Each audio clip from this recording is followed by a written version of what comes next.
Tu arī pieminēji Dāvida 23. psalmu, ja? Tas ir cits līmenis, ja?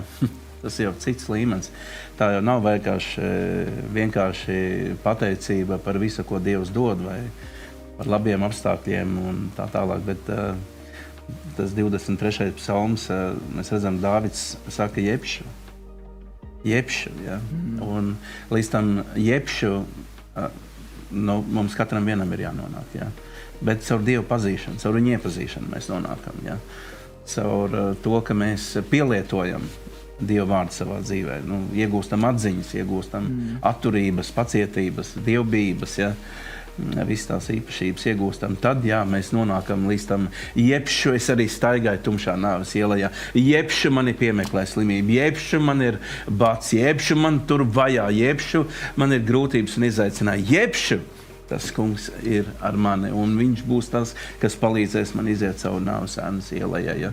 Un kā tie vīri, tie arī bija rūdīti vīri, un ticībā ne jau bērni, ja? Bet jau brieduši, ja?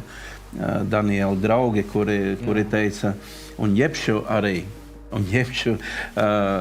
mēs paliksim uzticīgi, ja, savam Dievam. Ja?